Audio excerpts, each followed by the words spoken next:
Hi everyone, Leanne here from Jaded Blossom, and it's day 4 of the Jaded Blossom November release, and I'm going to be making for you today a shaker card from beginning to end. I'm using the new Be Merry stamp set. It's so pretty. And I'll be making, like I said, a shaker card. I'll be using heat-resistant acetate from Crafter's Companion. So I first cut the piece into 4.25 by 5.5 inches. I left the little tissue on the back, and I'm lining it up on my MISTI. And I've got the stamp lined up where I want it, and I'm going to use my anti-static powder tool. I'll sweep it off with my Nuvo sweeper brush. And, oh, I guess I didn't line it up. Sorry. I'm going to line up that stamp where I want it.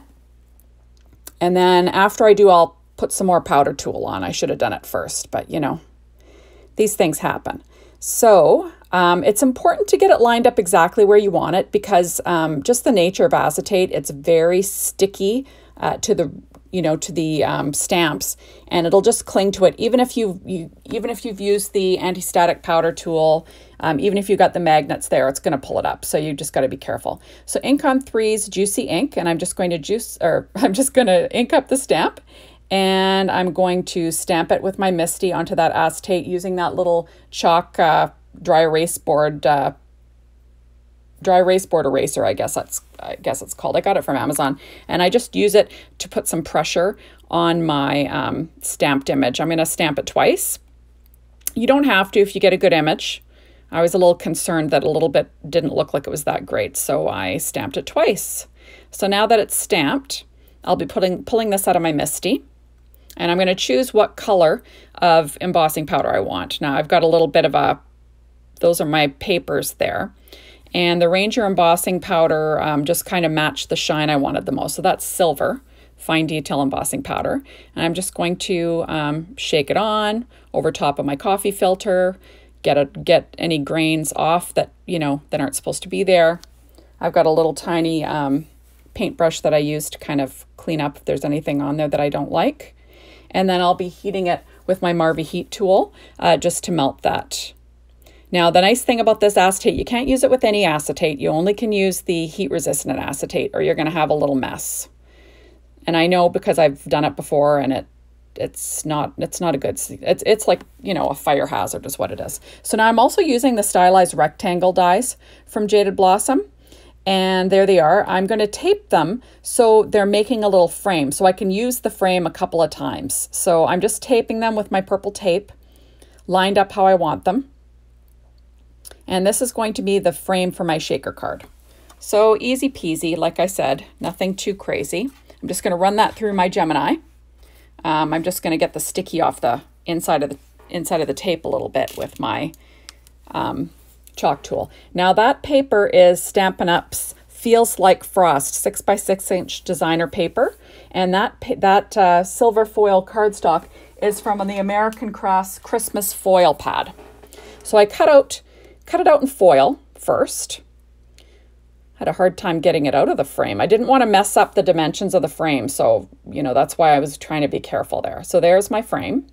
Now I'm going to peel it off and try to keep my dies together. And I'm going to use it again to cut a layer out of white cardstock now, just to give it a little bit more sturdiness. Because, when you're making a shaker card, you don't want it to be flimsy on top, or it's going to have all these dips and valleys, and it's not going to look good in the end. So that's why I like to do, make a couple of frames, have things to be a little bit sturdy. So there we go. Now I've got my acetate, and I'm going to cut that also with my die. And yeah, Jaded Blossom dies will cut acetate. I ran it through a couple of times. I used my Gemini machine. I put my that little piece of tissue that came with it over the embossing so it didn't get scratched up. And look, it's perfect. So there we go. So now I'm choosing my little background paper that's going to be behind the shaker. And I'm going to cut that out with the largest die again also. Just so I can get, the view that I want behind my shaker. So there we go. So it's like a snowy scene. And now we'll line this all up and make a quick shaker card for you. So I've got a piece of 4.25 by 11 of Paper Tray Inks white cardstock, and I'm scoring it at 5.5, and that will give us a vertical A2 size card. That was my Martha Stewart scoreboard, and a little Teflon pencil that I used to score with.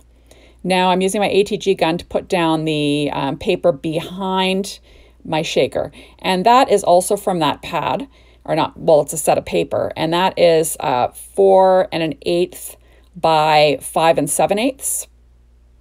Oh no, an eighth left, sorry, an eighth less than 5.5 inches, just so I've got just barely a little bit of a border there.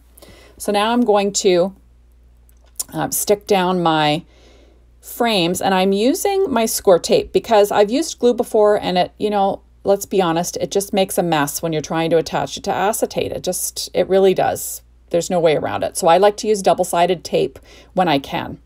So that's what I'm doing. I'm just sort of running it around this frame, and I'll be attaching it to my acetate, which is the front of my shaker, the shaker window.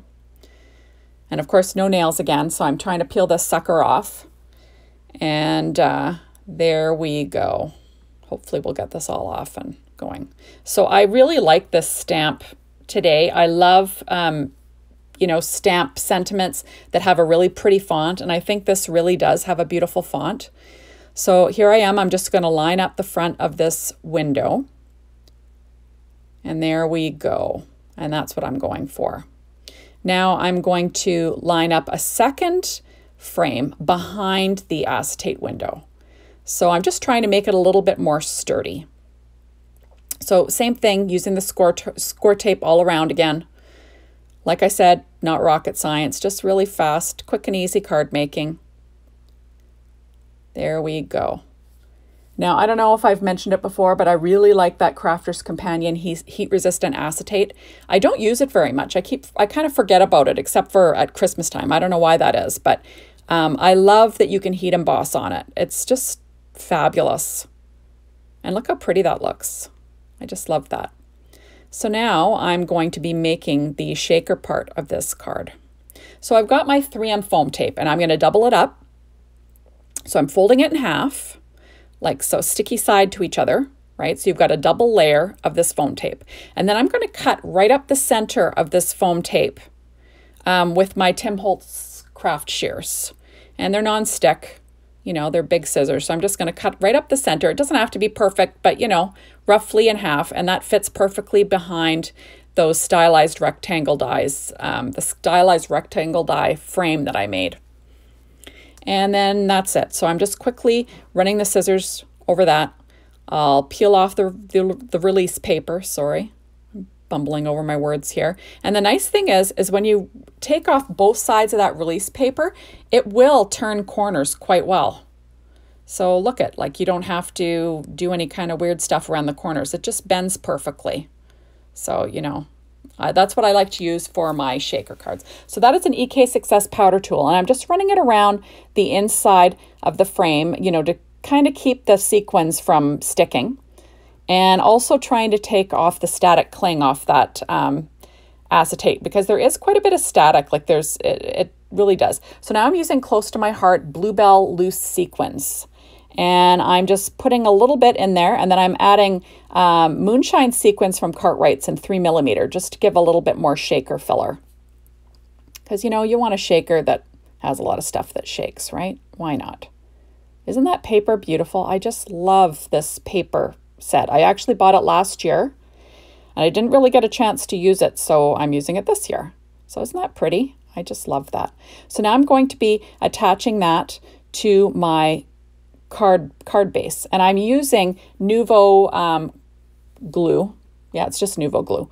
And I wanted to do that because I wanted it to have some shimmy time to get it lined up correctly, because it's quite hard to center these shakers. Now, when you center these stylized rectangles, you want to center the corners, the sharp corners on either side, and then you'll get it lined up perfectly. So there we go. So now I'm going to be doing some more heat embossing. I'm taking the sentiment Let's Be from that same Be Merry stamp, Be Merry stamp set. And I'm stamping it, just freehand stamping with the Ink on 3 Juicy ink onto a piece of paper tray ink white cardstock. And I stamp it twice just to make sure I get a good image. And now I'm using the same Ranger silver embossing powder. There we go. And I'll be using the same heat gun, my Marva heat gun, and I'm going to melt this. And then I'll be adding it to my card. So like I said, super easy peasy. You kind of want to keep your heat gun moving so you don't melt it too much, but you want to make sure all the graininess is gone and it's nice and shiny like that. So there we go. And I'll choose the one that's the best. And I just trimmed that out with my paper trimmer. And now I'm using some paper just to bring it up to the same level as the frame, instead of, you know, foam tape on the front of that shaker window, because I don't really have anything that's that thin. And I'm using the Nouveau glue again. And I'm just going to, you know, give it an extra layer. It's going to hang over the edge of my little frame there. And I'm going to use the same score tape again, because as I said before, you don't want to be using glue on acetate. Like, acetate is slick and you end up making a mess is what happens. So now I'm going to line that up using my EK Success reverse tweezers just to get my fingers out of the way. And there we go. I do put a little bit of foam tape on that little piece that's overhanging the edge, just so it doesn't collapse, you know, in the mailing. So now I'm adding Pretty Pink Posh Sparkling Clear Confetti Mix. And I'm just using a little jewel picker here to add a few to the actual front of my card. And I'm using glossy accents. And I'll just put a few little dibs and dabs and add a few, like I said, a few little sequins to the front, or confetti, I guess they're called confetti. And these don't really, they're not, you know, too distracting, because like I said before, they're clear. So they don't take up as much, like they don't, you know, if you had like, you know, colored sequins on the front, it would, you know, be more noticeable. This is just kind of, you know, it's there, but it's not there too much. So I'm adding a few to the front just for some fun. There we go. And like I said, this is super easy. That little triangle tray, I think it's from Studio Katia actually. And I usually use my Studio Katia embellishment one, but my desk is a mess and I couldn't find it. So that's the way it is. So those are my reverse tweezers that made another appearance. So there we go. Like, how pretty is that? Just making sure all my sequins are moving, and that's so pretty. I actually put a strip of that same silvery pine bough paper, 1.5 inches at the bottom of the inside of the card, just for something different. Now I'm adding some Nouveau crystal drops in Simply White to the center of each of those little sparkling clear confetti. You don't really want to put it right on the acetate Nouveau crystal drops, because they will spread right out like pretty darn flat. They don't hold their little dome shape on acetate so much. I'm just popping a little bubble, and isn't that pretty? I love how that turned out. Anyways, thank you so much for stopping by, and be sure to come back tomorrow, because it's going to be our hop, and there'll be so many inspirational projects from the design team. And also hop on over to the Jaded Blossom blog today and see what everyone's made today, because they always blow you away. Thank you so much for stopping by, everyone, and we'll see you hopefully for tomorrow's video. See you soon. Bye, everyone.